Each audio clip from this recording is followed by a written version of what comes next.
The Orioles are certainly still right in the middle of this AL East race, but it was a crushing loss in the middle of that race on the walk-off against the Red Sox on Wednesday night. We'll talk about that tough Orioles L and where they sit right now with 15 games remaining in the season. That's coming up on this episode of the Locked On Orioles podcast.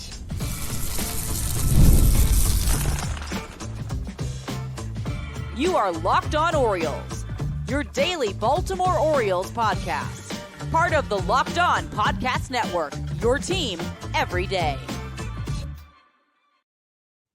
Hey there, Orioles fans. Today is Thursday, September 12th, 2024, and welcome back into the Locked On Orioles podcast, part of the Locked On Podcast Network, your team every day. As always, I'm your host, Connor Newcomb. And coming up on today's episode, we are going to recap a back-breaking 5-3 loss for the Orioles at Fenway Park in 10 innings on Wednesday night as the O's dropped the series. I'll get you the 5 things you need to know from that one, including why Jackson Holliday really biffed this one in the 10th. Another great start from Dean Kramer, and the O's getting some big hits from guys like Emmanuel Rivera. Then we'll talk about this AL East race as a whole. It just stays basically as tight as possible here in September. The O's have 15 games left, the Yankees 16. What would each team need to do to win this division? And finally, some updates on the injured Orioles, including some impending returns potentially for Danny Coulombe, Jacob Webb, and maybe even Heston Kjerstad. But that's all coming up on this episode of the Locked On Orioles podcast, which is brought to you by Prize Picks. Go to prizepicks.com/lockedonmlb and use code all lowercase lockedonmlb to win $50 instantly when you play $5. So we start this one with a rough O's loss. Final score from Fenway Park on Wednesday, the Red Sox 5 and the Orioles 3 in 10 innings as Tyler O'Neill hits a walk-off 3-run homer in the bottom of the 10th to beat the O's. The O's dropped the series with Boston taking 2 out of 3. And Baltimore goes to now 83 and 64 on the season. As I am recording, the Yankees and Royals are heading to the bottom of the 11th. It was crazy that both of these games went to extras on Wednesday night. Unfortunately, the Royals did not score in the top of the 11th, and Soto and Judge are due up in the bottom half with the runner on second.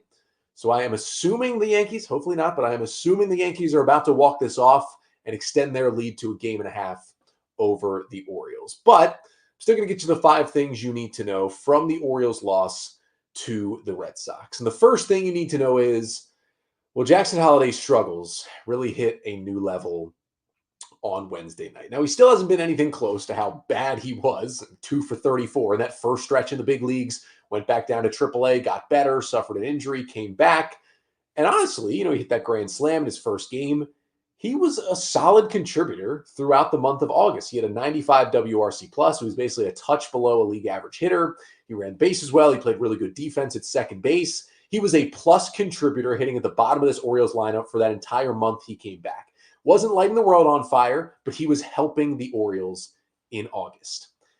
It's hard to say as much in September because the bat has completely fallen off. Now, again, it's been 11 days of the month, but he is now 5 for 33.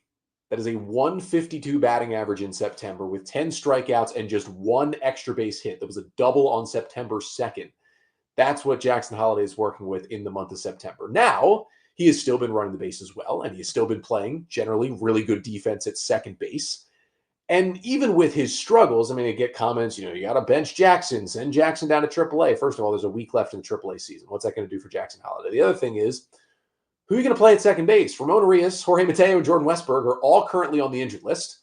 Kobe Mayo and Emmanuel Rivera don't play second base. So you're going to start Nick Maton or Levon Soto at second base over Jackson Holliday?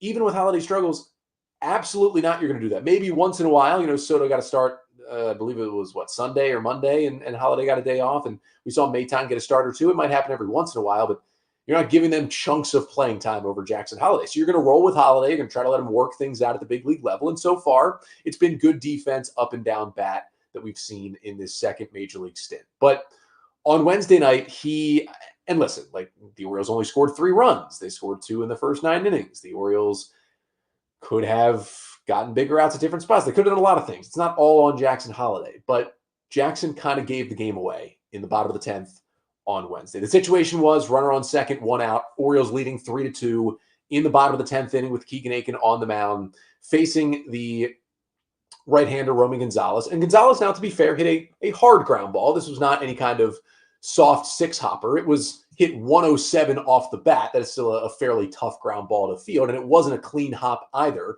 But Jackson barely had to move. It was hit right where he was playing, kind of shaded up the middle at second base. And listen, he biffed it. He didn't field it cleanly. It hit off his leg. He kind of knocked it down in front of him. That's okay. Romy Gonzalez is a good runner, but not blazing speed. And Jackson picked up the ball, turned to first, and still had time to make the throw and just didn't. Just ate it. It becomes an error. It put runners on first and third with 1 out and just completely changed not only the inning, but the game in the bottom of the 10th. Completely changed the entire Orioles plan in that inning, because with Jackson or with Keegan Aiken out there, if you get the out with Gonzalez, it puts a runner on third with 2 outs with a 1-run lead. You have the lefty masher in Tyler O'Neill up. You make the easy decision to intentionally walk Tyler O'Neill. Even though he's the winning run, you only put him on first because there are back-to-back lefties in Masataka Yoshida and Emmanuel Valdez coming up as the next 2 Red Sox hitters. And the only righty on the bench was Rob Refsnyder. And because the Red Sox hadn't used him to that point, it seemed like Refsnyder was not available. It seemed like he was not available to play in this game. So Aiken would have gotten to face back-to-back lefties trying to close out the game. Instead, you make the error. Now it's first and third with 1 out. You could still walk O'Neill. Technically, even though it's not first base, there was a base open. You still would have had the lead and still would have been the lefties coming up. But then you face those lefties with the bases loaded and 1 out. And again, Keegan Aiken, although he's been good this year, is not your number one go-to high leverage guy in this save situation. It's just where the Orioles were in the bullpen to go to Aiken. You'd rather not give Aiken 0 margin of error, because if you load the bases there, if he gets a little erratic and walks a guy, the game is tied. If he gives up a single, the game is over. If it's just first and third, a single just ties the game and you can still get out of it and get it to the 11th. You put yourself in a really, really tough spot if you intentionally walk a guy to load the bases there. And I'm sure Brandon Hyde considered it, but I understand why he didn't. Aiken then just made a bad pitch to a guy in O'Neill who mashes lefties and hit his 30th homer and won the game, hitting the ball over the monster. But it just changed the entire inning with that Holiday error. I mean, that was tough loss, tough to watch, just a play that's got to be made, even though it was hit hard, and it just wasn't in a really, really big spot there. Second thing you need to know from the loss, though, is that the bullpen, other than Aiken giving up the homer in a spot that became really tough for him because of that error, the bullpen was really good. Perez, Cano, and Dominguez combined for 2 scoreless to get them to extra innings. And listen, Keegan Aiken came out there with a 1-run lead facing Devers to start the inning, and he struck out Rafael Devers on 3 pitches to start the bottom of the 10th. Like, he was kind of rolling to begin the inning, and then he gets the ground ball to second, which should have been an out. I'm sure that kind of threw things completely out of whack as well with the error. And yeah, it was a hanging slider. He tried to throw it down and in, left it over the plate. O'Neill crushed it to end the game. But Aiken was looking pretty good as well. And I understand there's going to be questions. Why are you bringing in Keegan Aiken to close a game in the 10th inning? Well, where you would already use Perez, Cano, and Dominguez. Those are your 3 high leverage guys right now. You were out of them. And in the spot in the Red Sox lineup, you want to get a lefty in there because it goes lefty and Devers. You really don't want a righty to face him. And you really don't want to put the go-ahead run on first base by walking him. And then you have the righty in Romy Gonzalez. While he does hit lefties well, he's not the greatest hitter in the world. Then you have O'Neill. You're hoping, like Aiken should have been, you're in a spot where you can walk him. And then it's 2 more lefties after that in Yoshida and then Valdez. So you're kind of in a spot where you want to use the lefty. And the unfortunate part is here, even though Gregory Soto, what has it been? 10 of 11, 11 of 12 outings have been scoreless. Even if Gregory Soto is somewhat pitching well, he's probably above Aiken in the pecking order and can be that lefty that gets the 10th, has closing experience, was an all-star closer with the Tigers. But even with the scoreless streak, he still hasn't pitched a lot in high leverage. And I want to get your comments. Let me know in the Locked On Orioles comment section. Make sure to like, comment, and subscribe. If your choice is, which it kind of was for Brandon Hyde to get the best matchups, Gregory Soto versus Keegan Aiken in the bottom of the 10th, I mean, you don't feel great about either of those guys, but I think I'd lean Aiken in that spot just with how shaky Soto's been, especially with the walk issues. There's already a runner on second he's coming into. At least Keegan Aiken throws a lot of strikes, which helps you get outs. I think I'd lean Aiken.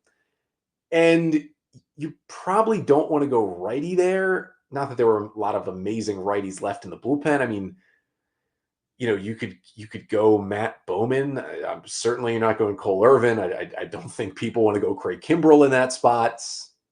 So maybe you can throw Matt Bowman out there and try to get some outs. I mean, that's a possibility. I don't know if you want him facing those lefties, though, later in the lineup. So you go to Aiken because that's kind of where you were. And Jackson Holliday, I mean, Aiken did his job, and Jackson Holliday just put them in a bad spot. I mean, overall, you want Danny Coulomb back, and we'll get to him. He's getting closer to coming back. That would be his spot in the 10th inning when this bullpen gets healthier. But you are where you are, and just bullpen was good. Jackson's got to make that play again. It changes the whole inning. If he does, Aiken never has to face Tyler O'Neill.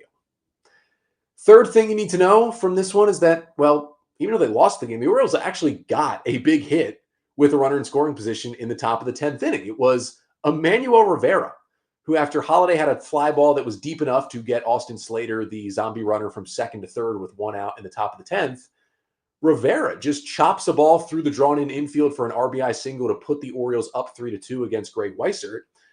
I was pretty worried about extra innings. We know how bad the Orioles have been with runners in scoring position lately, and all extra innings are, because the runner starts at second to begin the frame, all they are hitting with runners in scoring position.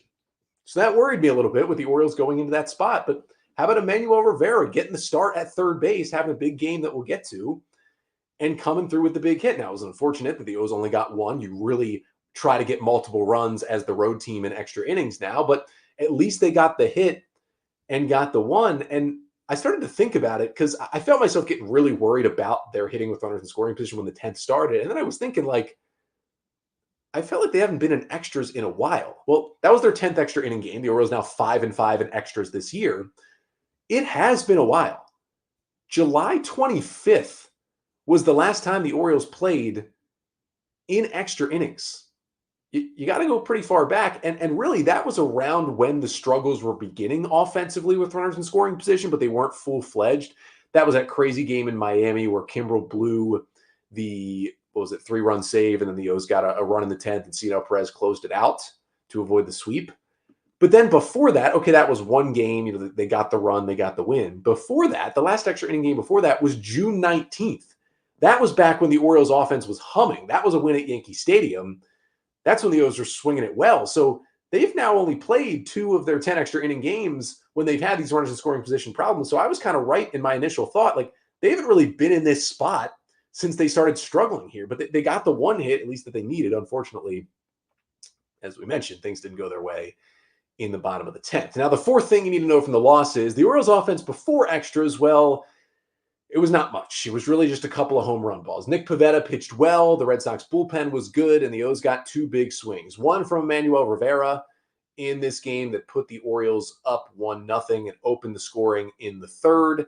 And the other one was Anthony Santander, a clutch home run in the 8th with 2 outs, a solo shot to right field, his 41st of the season, tied the game at 2, allowed the Orioles to push this thing into extras. But that was really it. I mean, the O's ended up going, I believe it turned out to be 1 for 6 with runners in scoring position, including extra innings. They didn't have a lot of chances in the first 9. They were 0 for 4 with 3 strikeouts. That's not what you want. They struck out in their first 3 chances with runners in scoring position, but they also, it's a bad luck offensively late in that game. I mean, Rivera got a shot with Jackson Holliday at second and 2 down in the 7th, hits a line drive, but right at the center fielder for the final out.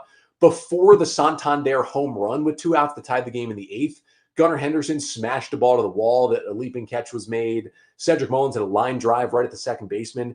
Adley Rutschman hit a ball well down the left field line to lead off the 9th, and Jarren Duran made a leaping play in left field. Like, they were hitting it hard. Gunnar and Rivera each had 3 hard hit balls and only 1 hit each in the first 9 innings. So a little bit of bad luck for the O's, who at times were taking some better swings and making a little better contact, but still didn't lead to a whole lot of scoring in this game. And the 5th and final thing you need to know from the Orioles' 5-3 extra innings loss to the Red Sox on Wednesday is that, kind of buried in all of this, is that Dean Kramer was fantastic again for the O's. One of the big reasons why, despite the offensive struggles, they had a chance to take this game to extras and had a chance to even win this game in extra innings. 7 innings of 2-run ball for Kramer. Only 1 of those runs was earned on 5 hits, 7 strikeouts and 2 walks, no home runs, 103 pitches.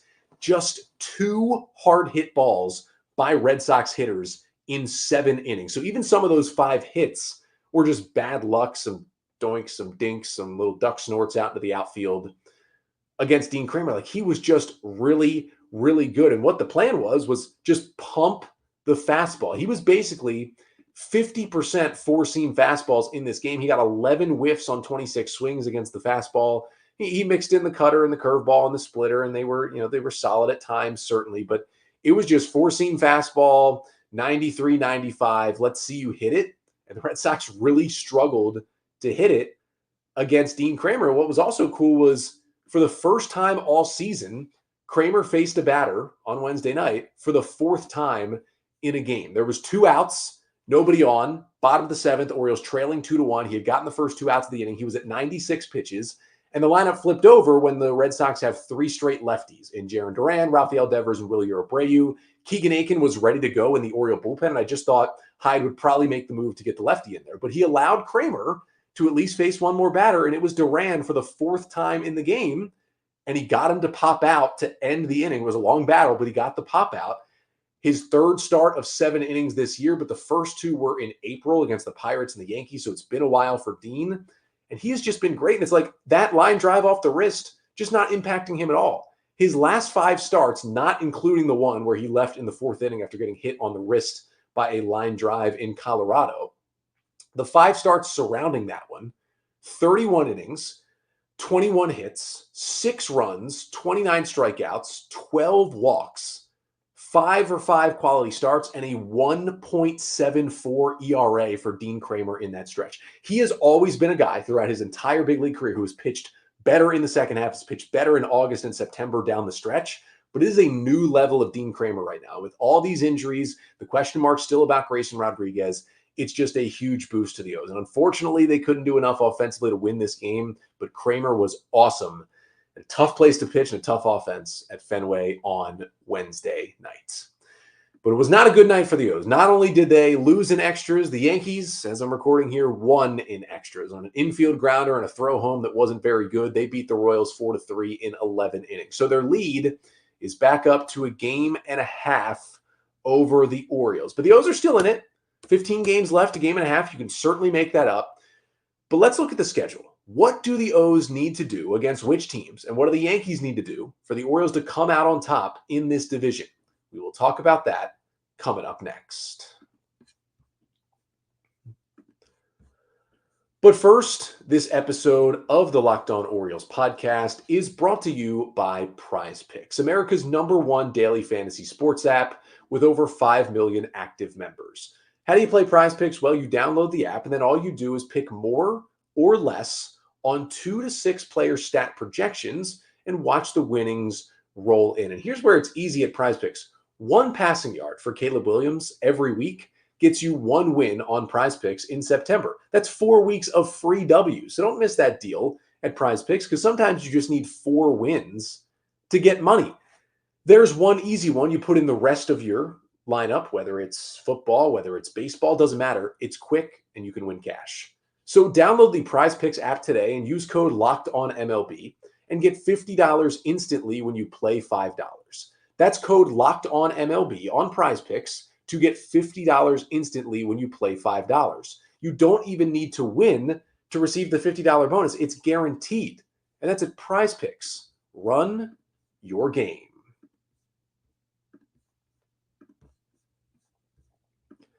So for the O's, certainly a tough loss on Wednesday, made even tougher that the Yankees won in extras against the Royals. So now as we sit, the Orioles a game and a half back of New York in the AL East. So let's look at the schedules for both of these teams and talk about what needs to happen for the O's to still win this division. Because I know there's some talk out there of, after what happened last year, do you even want to win the division? Do you want the 5-day layoff? Let me tell you something right now. The way the O's are playing and how banged up the Orioles are and the questions about Grayson Rodriguez's timeline, I think the O's would love those extra 5 days off before they have to start the postseason. And remember, you get to jump an entire postseason round. You don't have to worry about the wild card. You just go right to the division series. I'll take that every time, despite what happened last year to a couple of different teams. Give me the bye if you can get it, and that would need to be done by winning the AL East. So the Orioles are at 83 and 64. The Yankees are at 84 and 62. They're a game and a half back. The Yankees have one more game remaining, so they have 16 games remaining, and the Orioles have 15 remaining. The O's have a day off here on Thursday while the Yankees start a 4-game series in New York with the Red Sox. So let's look at those remaining schedules. Here is how it looks for the Orioles. After the off day on Thursday, they go to Detroit for 3 games against the Tigers, then come back home for their final homestand of the season, 3 at home against the Giants and 3 at home again against the Tigers. Then they go on the road, 3 at the Yankees and 3 at the Twins to finish the season. So that's 6 games versus teams that are currently playoff teams, the Yankees and the Twins. 6 games versus playoff hopefuls, because listen, the Tigers are 75 and 71. They won again on Wednesday. They are creeping up on the AL wildcard. They are playoff hopefuls, and there's 6 against them. They're playing good baseball. And then 3 against the team that's not technically out of it, but the Giants, I think last I checked, were 7 or 8 games out of the NL wildcard. They're playing bad baseball. They're mostly out of it. I wouldn't call them a completely bad team, but they're mostly out of it. Here is the Yankee schedule, again, with 1 extra game. They've got 4 at home this weekend against the Red Sox, who, again, with winning this series against the O's, are right in there in the wild card mix, trying to stay alive. 3 in Seattle, 3 in Oakland against the A's, and then they come home for the series against the O's. And then, unfortunately, the Yankees finish the season with 3 at home against the Pittsburgh Pirates. So while the O's have 6 games against playoff teams, the Yankees only have 3, and that is against the Orioles. They have 7 against playoff hopefuls. I'd still call Seattle a playoff hopeful, and definitely Boston would be. And then 6 just versus, frankly, bad teams. 3 against the A's and 3 against the Pirates. So the first thing that's clear is the Yankees have a much easier schedule down the stretch than the Orioles are. And the O's are already back a game and a half. That, first and foremost, does not spell good things. Now, in terms of the head-to-head, the Orioles lead the season series 6-4. They have one more series in the Bronx, the penultimate series of the season. And because there's no more Game 163s, all tiebreakers are decided by head-to-head record. The Orioles just need to win 1 game in that Yankee series to clinch the season series. Even if they go 1-2, they would end up 7-6 against the Yankees this year. So if they did then finish tied at the end of the year, the Orioles would be crowned division champions and would get the bye. They would have that tiebreaker. And honestly, if the Orioles get swept in that Yankee series, they're not winning the division anyway, so you don't have to worry about it. So if they have any chance, they're going to need to win at least one of those games. And if they do, it will give them the tiebreaker. So we're assuming the Orioles, if they're in the race, are going to have the tiebreaker, which means they just have to finish with the same record as the Yankees to win the division. They don't have to finish a game ahead of them. So if you're looking at all this, let's start by assuming the Yankees take 2 out of 3 in that series. It's at Yankee Stadium. It's a huge series. They're maybe playing a little better baseball than the Orioles are. Let's assume they're going to take 2 out of 3. My record prediction for the O's down the stretch is 8-7 in the final 15 games. I think they'll split the 6 games, 3-3 with the Tigers. Tigers are playing really good baseball right now. I think they'll win 2 of 3 against the Giants because they're not a good team. And I think they'll win 2 of 3 in Minnesota against the Twins. The Twins are not playing good baseball either. And the Orioles have really dominated them over the last couple of years. And then losing 2 of 3 at the Yankees, that gets them to 8-7. So with the O's at 8-7, that would mean the Yankees would need to go 7-9 or worse down the stretch for the Orioles to win the division. So even if we're saying they do go 2-1 against Baltimore in that series, that means that the Yankees would essentially have to go, 5-8 or worse in their other games. So 5 of 8 would be, if I'm doing my math here, going 1-3 in this series against the Red Sox, it would mean, losing 2 of 3 in Seattle and losing 2 of 3 in Oakland, and then still winning the series, but dropping 1 of the 3 games at home against the Pirates. That's a lot to ask. The Red Sox to take 3 at Yankee Stadium, the A's to win a series against the Yankees, and then even the Pirates just win 1 game. Hopefully, Paul Skeens pitches in a game in that series, so maybe they can steal 1. But that's what the O's would need the Yankees to do if the Orioles go with my prediction of 8-7. Now, certainly, if the Orioles play better than 8-7, or if they win more than 1 game in that series at Yankee Stadium, their chances go way up of winning this division right now. But if they don't win that series at Yankee Stadium, to be safe, I would say the O's need to go 11-4 down the stretch to feel safe and have a really, really good, strong chance of winning the division. Now, to go 11-4, that's 5-1 those 6 games against the Tigers. Probably that's sweeping the Giants, that's in the series loss to the Yankees and the series win over the Twins. That would be tough. But the big thing here is if you can flip it and win that series, at least win 2 out of 3 at Yankee Stadium, that changes your fortunes drastically because those are 2-game swings when you play the team that you are chasing. And it's a lot of numbers and it's a lot of breakdowns, but here's the long and short of it. The Yankees have an easier schedule, but the O's have a chance because they do play the Yankees one more time. And here's the thing. At worst, you've got to enter that series at Yankee Stadium, at worst being 1 game back of New York. Because in that spot, you can win 2 out of 3. You can tie yourself up and have the tiebreaker, meaning you control your own destiny heading to Minnesota. That is where they need to be. They need to, at the very least, be 1 game back and preferably be maybe tied going to that series. But at worst, you need to be sitting 1 game back of the Yankees to give yourself a chance. And that's going to be tough to go from 1.5 games back to 1 game back. You would think, oh, that's not that hard, Connor. But again, Yankee schedule a little bit easier, maybe a lot easier than the Orioles schedule is. If the O's don't play better baseball, it might not matter. Not that the Yankees are playing amazing baseball either, but that's just kind of a first look at, okay, what do the O's need to do? What would they need the Yankees to do? And knowing that if the O's do keep playing this 500-ish baseball, again, my prediction is 8-7 in the final 15 games. They need the Yanks to lose some baseball games for the O's to still win this division. But hey, if you go 8-7, but you dominate that series at Yankee Stadium, that's a little bit more helpful. Really, you play okay baseball, you could put all your eggs in that basket of that second to last series. That's going to be some fun baseball in the Bronx in a couple of weeks. Just got a few more updates to get to finish off the pod. Got some injury updates, mostly positive, honestly, for the Orioles that we're going to get to here to finish off this episode coming up next. But first, this episode of the Locked On Orioles podcast is also brought to you by Tonal. For people who thrive on getting stuff done, including workouts, every minute counts. Well, that's why you need Tonal, the smart strength training system that takes the guesswork out of working out, so you can make sure you're making the most of every rep. Tonal is the world's smartest and most effective strength training system that helps get you stronger. Powered by AI, Tonal learns with every rep, so it can deliver workouts personalized just for you. It's like having a personal trainer at home with you, as Tonal will optimize every workout for you, for just you. And right now, Tonal is offering our listeners $200 off your Tonal purchase with promo code LOCKEDONMLB. That's Tonal.com and use promo code LOCKEDONMLB for $200 off your purchase. One more time, that's Tonal.com, promo code LOCKEDONMLB for $200 off. So we finished today's episode like it feels like I've finished every episode for the past 2 weeks, and that is further injury updates on a chunk of these 8 Orioles players who are on the injury list but have a chance to return for the O's at some point this season. Let's start with Jacob Webb. He pitched in AAA on Tuesday. It was his 3rd rehab outing as he's trying to come back from that elbow issue. Now, I talked about earlier this week, I was a little worried about Jacob Webb. He went 6 days between September 4th and 10th between rehab assignments, between his last one in AA and this one in AAA. That was a little concerning. Generally on rehab for relievers, you don't wait 6 days in between appearances. The O's did, and he still pitched. He put up a 0 with a strikeout on Tuesday. Now, his fastball velocity was more 91 to 93. He's usually been 93 to 95 in the majors, so that is a little concerning, and it's something to monitor.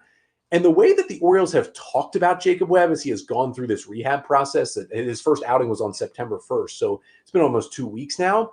The way they've talked about it's been a little concerning too, because Brandon Hyde said on Wednesday that Webb's next step is TBD, and they're just going to wait to see how he recovers from Tuesday's outing still. And it's been almost 24 hours since that outing.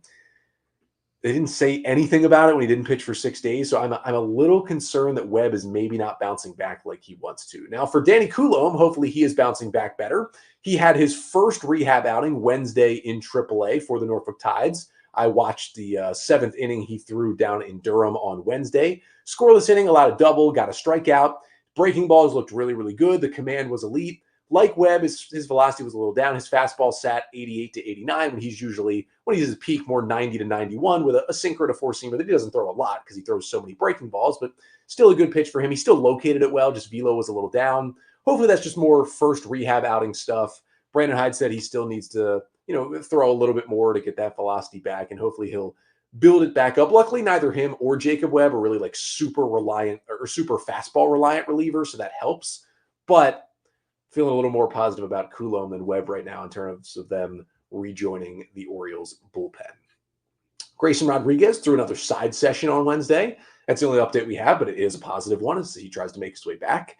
Heston Kjerstad is now up in Double-A on rehab. He went 1 for 3 with an RBI double on Tuesday. That is good stuff to see. Maybe we'll do some live radio that's not live and try to look and see what Heston Kjerstad did on Wednesday night in Double-A. But one more update beyond that is that not really an injury update, but the Orioles have Terrin Vavra back, and it's always nice to bring your old friends back. Terrin Vavra, who was on the O's active roster for a couple days this year, but never got into a game. He was DFA'd back on August 21st, was then claimed by the Mariners and sent to AAA. And on August 31st, the Mariners DFA'd him.